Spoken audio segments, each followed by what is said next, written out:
தேவனே வாழ்க. உள்ளொரு ஜோதியே வாழ்க. உள்ளம் நிறைந்தோனே வாழ்க.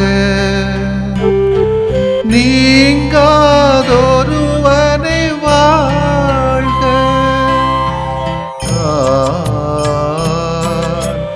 ஒளி பொருந்திய அழியாத ஆன்மா.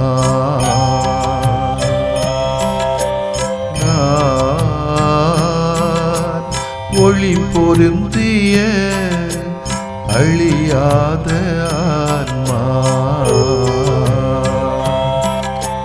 நீ என்னில் நான் உன்னில் ஈஸ்வரா. நீ என்னில் நான் உன்னில் ஈஸ்வரா. ஒளி பொருந்திய அழியாத ஆன்மா.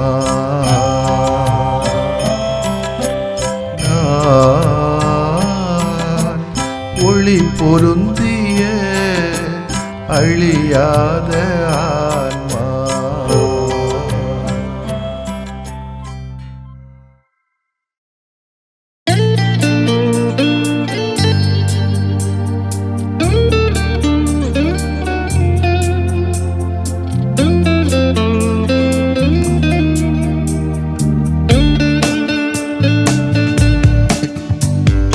நெஞ்சங்களின் நேசமே, நேயங்களின் தெய்வமே, உன்னுயிருணவினையே,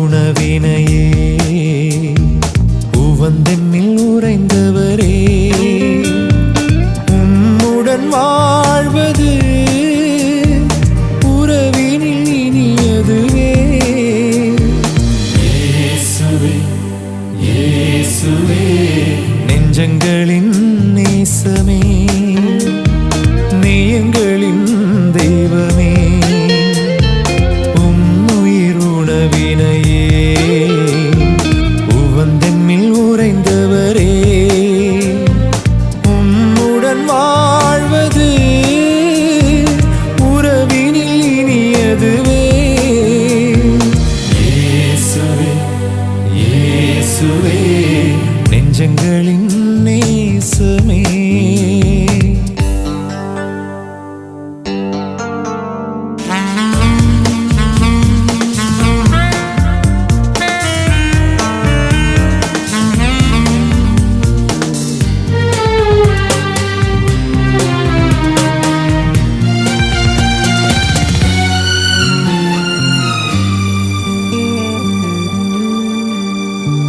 பாசம் பொங்கியே பாதம் கழுவினீரே, பாரில் நாங்களும் பணிதனில் அணி சேர, பணிவிடை பார்வையும் பயணத்தின் தேடலும், பணிவிடை பார்வையும் பயணத்தின் தேடலும், பங்கேற்கும் பலியில் பகிர்வாகும் எங்கள் இயேசுவே, இயேசுவே, நெஞ்சங்களின் நேசமே, நெய்யங்களின் தெய்வமே, உன்னுயிருணவினையே, உவந்தென்னில் உறைந்தவரே, உம்முடன் வாழ்வது உறவினில் இனியதுவே. இயேசுவே, இயேசுவே, நெஞ்சங்களின் நேசமே.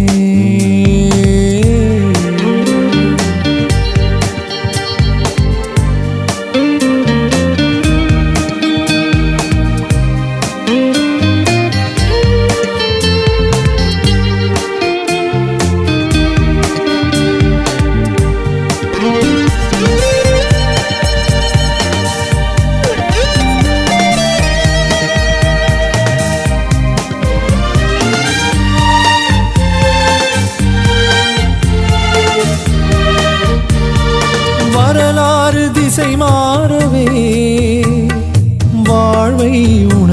அக்கினி வாழும் நாங்களும் வீழ்வோர் உணவாக வறியவர் ஏக்கமும் அதில் எழும் எழுச்சியும்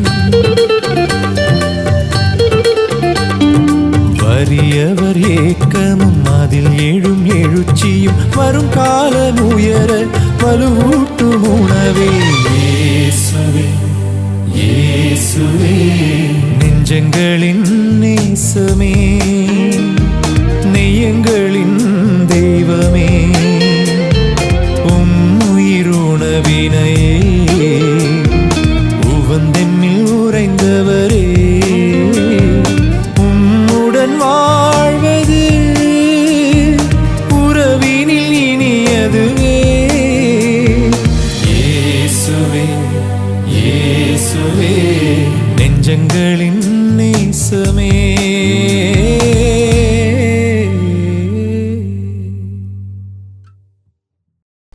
யோவான் நற்செய்தி அலகு 5 இறை சொற்றொடர்கள் 1 முதல் 3 மற்றும் 5 முதல் 16 வரை.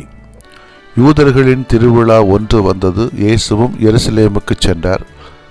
எருசலேமில் ஆட்டு வாயிலுக்கு அருகில் 5 மண்டபங்கள் கொண்ட குளம் ஒன்று உண்டு.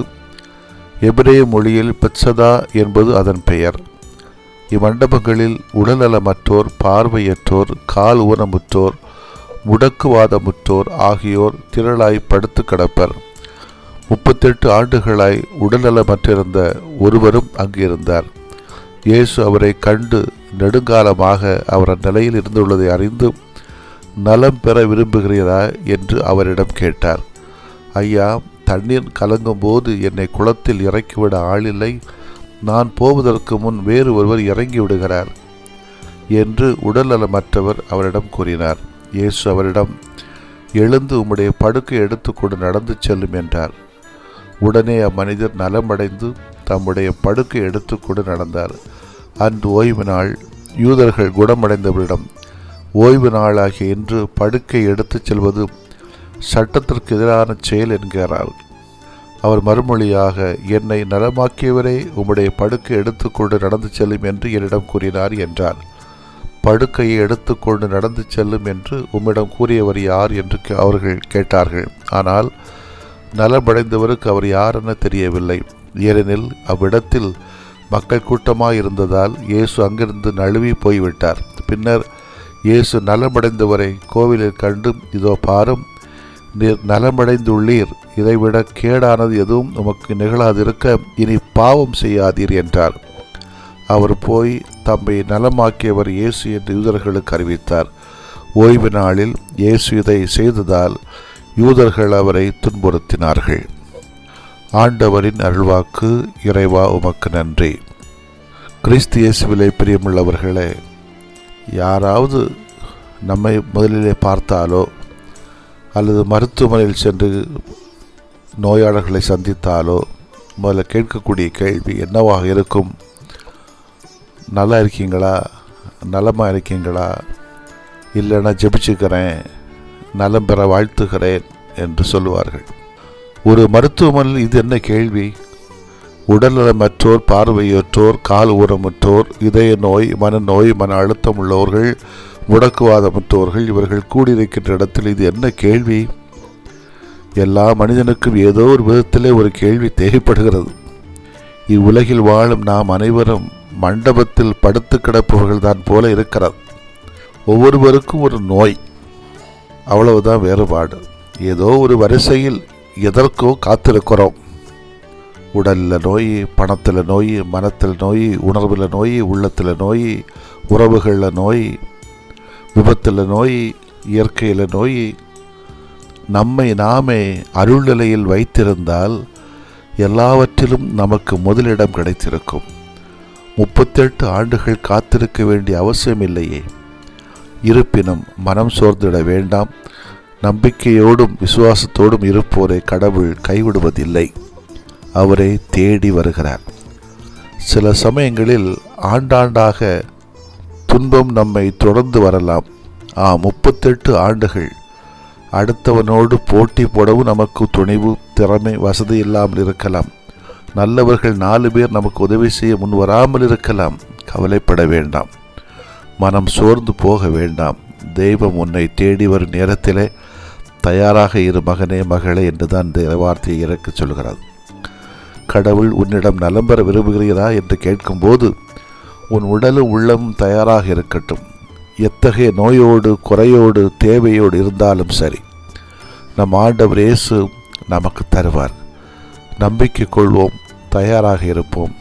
இந்த இறைவார்த்தை பகுதியும் இயேசுவின் நலமளிக்கும் பணியின் முகாமையான ஒரு அம்சத்தை சுட்டி காட்டுகிறது. அதாவது நலமற்ற மனிதரிடம் நலம் பெற வேண்டும் என்னும் விருப்பம், ஆர்வம், அதற்கேற்ற நம்பிக்கை, முயற்சி இருக்கிறதா என்று சோதித்து பார்த்த பின்னரே அந்த மனிதரை குணமாக்க முன் வருகிறார் இயேசு. இந்த வாசகத்திலும் நலம் பெற விரும்புகிறீரா என்று அந்த மனிதரிடம் வினவி அவருடைய விருப்பத்தையும் நம்பிக்கையும் அறிந்த பின்னர் அவரை குணப்படுத்துகிறார். நன்மை செய்வதற்கு காலம் நேரம் உண்டா என்று நாம் கேட்கலாம். ஆனால் இயேசுவின் காலத்திலே ஓய்வு நாள் என்பது பல துல்லியமான சட்டத்திட்டங்களை கொண்ட ஒரு பழக்கமாக மாறிவிட்டிருந்தது. இது முறையாகாது என இயேசு கற்பித்தார். எனவே இயேசு ஒரு கலகக்காரர் என்றும் மக்களை திசை திருப்புகிறார் என்று கூறி அவருடைய எதிரிகள் குற்றம் சாட்டுகின்றனர். இன்னும் கூட இந்நிலை நிலவுவதை நாம் காணலாம். மக்களுக்கு நன்மை செய்கின்ற மனிதர்களை இழித்துரைக்கின்ற சமுதாயம் இது. அடுத்தவர்களுக்கு நன்மை விளைந்தால் அதனால் தங்களுக்கு ஏதோ குறைவு ஏற்பட்டது போல் நடக்கின்ற மனிதர்கள் இன்றும் உள்ளார்கள். இது ஒருவித சுயநல போக்கினுடைய நோயின் விளைவே அன்றி வேறு அல்ல. ஆனால் இயேசு நமக்கு உணர்த்துகிற உண்மை இது. நன்மை செய்வதற்கு காலமும் நேரமும் கிடையாது. எந்நாளும் எவ்விடத்திலும் நன்மை செய்வதே நமது பழக்கமாக, வழக்கமாக, வாழ்வின் முறையாக, நோக்கமாகுதல் வேண்டும் என்பதுதான் இயேசுவோட ஆதங்கம். எனவே பல்வேறு நோய்களால் பாதிக்கப்பட்ட இந்த மனித இனத்திற்கு இயன்ற அளவுக்கு நாம் உதவி செய்வோம். நேரங்காலம், ஜாதி, மதம், நம்பிக்கை, விசுவாசத்தை பார்க்க வேண்டிய தேவையில்லை. முடிந்த வரைக்கும் நல்லதை 4 பேருக்கு செய்வோம், முயற்சி எடுத்து பார்ப்போம். இந்த தவக்காலத்திலே நாம் நலம் பெற விரும்புகிறோமா, மனமாற்றம் அடைய விரும்புகிறோமா என்று நாம் கேட்டுக்கொள்ள வேண்டியிருக்கிறது. மனமாற்றத்திற்கான அடிப்படை ஆர்வமோ விருப்பமோ இல்லாவிட்டால் மனமாற்றத்தை இறைவன் எப்படி தருவார்? நாம் விரும்புவோம், நம் விருப்பத்தை அறிக்கையிடுவோம், முயற்சி எடுப்போம். ஆமேன். மன்றாடுவோமாக. நாங்கள் நலமோடு வாழ வேண்டும் என்று விரும்புகின்ற ஆண்டவரே இயேசுவே, உமக்கு நன்றி கூறுகிறோம். இந்த தவக்கால நாட்களிலே நாங்கள் மனமாற்றம் அடைந்து பாவ நிலையிலிருந்து திரும்பி வருகின்ற ஆர்வத்தை, விருப்பத்தை எங்களுக்கு தாரும். ஆங்காங்கே ஆலயங்களுக்கும் திருப்பயணமாக செல்கின்ற பழக்கம் ஒரு பக்கம் இருந்தாலும் மனங்களை நாங்கள் விருப்பப்படி எடுத்துக்கொள்ளாமல் நீர் விரும்பியபடி எங்கள் மனங்களை உம்பால் திருப்பிக் கொள்ளக்கூடிய பிள்ளைகளாக, மகிழ்வான பிள்ளைகளாக வாழ வளர தேவையான அருள்வரங்களை எங்களுக்கு தாரும் ஆண்டவரே. ஆமேன். விரும்புகிறேன் நீயும் குணமாகு, அஞ்சாதே நான் என்றும் உன்னோடு.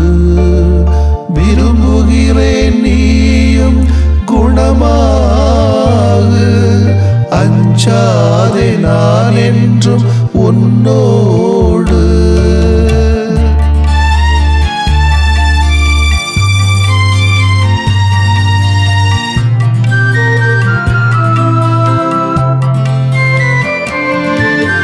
அலையலையாய் துன்பம் வந்த போதிலும்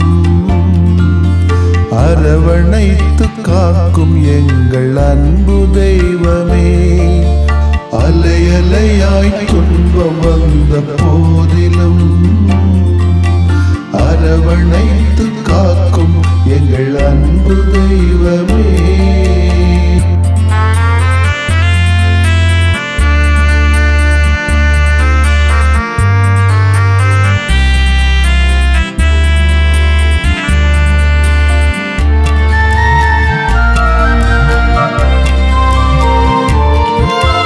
கடும் காய்ச்சலால் அவதியுற்றோம் தெய்வமே, உடல் வலியால் நொந்து போனோம் தெய்வமே. கேட்கும் குரல் கேட்டு கேட்ட மக்கு நலம் தாருமே. கேட்கும் குரல் கேட்ட மக்கு நலம் தாருமே. அலை அலையாய் துன்பம் வந்த போதிலும் அரவணைத்து காக்கும் எங்கள் அன்பு தெய்வமே.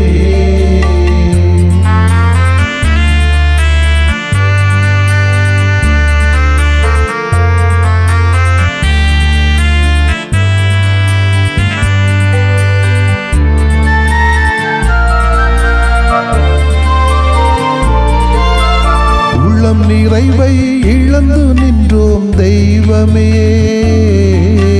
குழந்தையின்றி நிலை குலைந்தோம் தெய்வமே. கேட்கும் குரல் கேட்ட மக்கு நலம் தாருமே.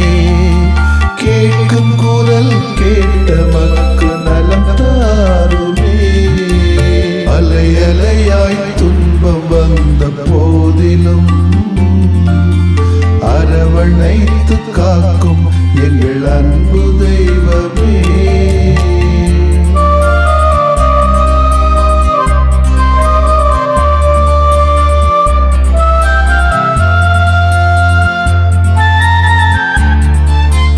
குடிபோதையில் பேதையானும் தெய்வமே. குடும்ப மகிழ்வை குலைத்து விட்டோம் தெய்வமே. கேட்கும் குரல் கேட்ட மக்கு நலம் தாருமே. கேட்கும் குரல் கேட்ட மக்கு நலம் தாருமே. அலை அலையாய் துன்பம் வந்த போதிலும் அரவணைத்து காக்கும் எங்கள் அன்பு தெய்வமே.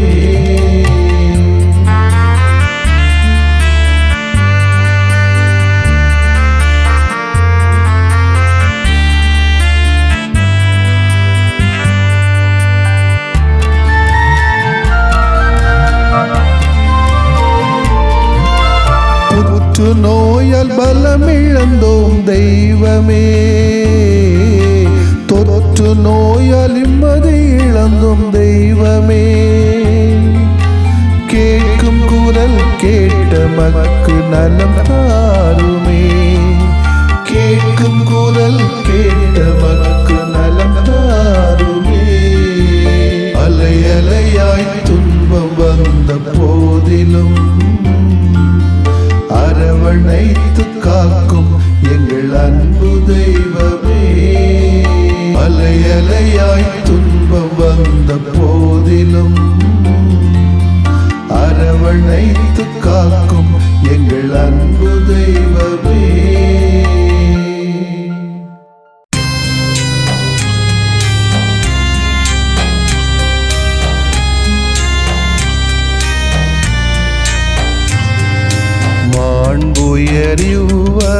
மாண்புயரிவருள்ளடையாளத்தை தாழ்ந்து பணிந்து ஆராதிப்போம். பழைய நியம முறைகள் அனைத்தும் இனி மறைந்து முடிவு பெறுக. புதிய நியம முறைகள் வருக. புலன்களாலே மனிதன் இதனை அறிய இயலா. குறைகள் நீக்க நம்பிக்கையின் உதவி பெறுக.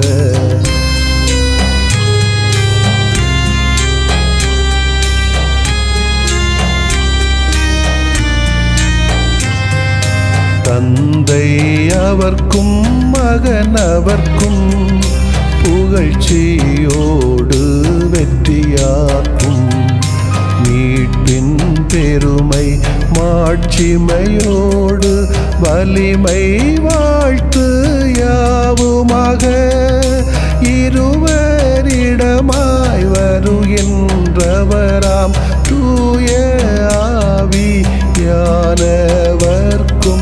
அளவில்லாத சமப்புகழ்ச்சி என்றுமே உண்டாகுக.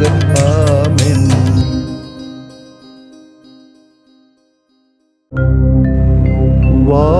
வானின்று அவர்களுக்கு எங்களுக்கு அப்பமளித்தீரே, இனிமையெல்லாம் தன்னகத்தில் கொண்ட அப்பம் இதுவே. மன்றாடுவோமாக. இறைவா, இந்த வியப்புக்குரிய அல்வடையாளத்திலே உம்முடைய பாடுகளின் நினைவை எங்களுக்கு விட்டு சென்றீ. உம் திருவுடல் திருரத்தமாகியவற்றின் தூய மறைவருளை வணங்கும் நாங்கள் உமது மீட்பின் பயனை இடைவிடாமல் துய்த்து உணர்ந்து மகிழ அருள்வீராக. தந்தையாகி இறைவனோடும் தூய ஆவியாரின் ஒன்றிப்பில் இறைவனா என்றென்றும் வாழ்ந்து ஆட்சி செய்கின்ற உம்மை மன்றாடுகிறோ.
நன்மைக்கே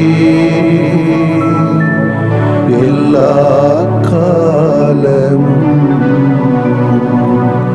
தொழுகையும் புகழும் போற்றியும் ஆட்சிமையும் உண்டாக கடவது. போற்றியும் ஆட்சிமையும் உண்டாக கடவது. தந்தை, மகன், தூய ஆவியாரின் பெயராலே ஆமென்.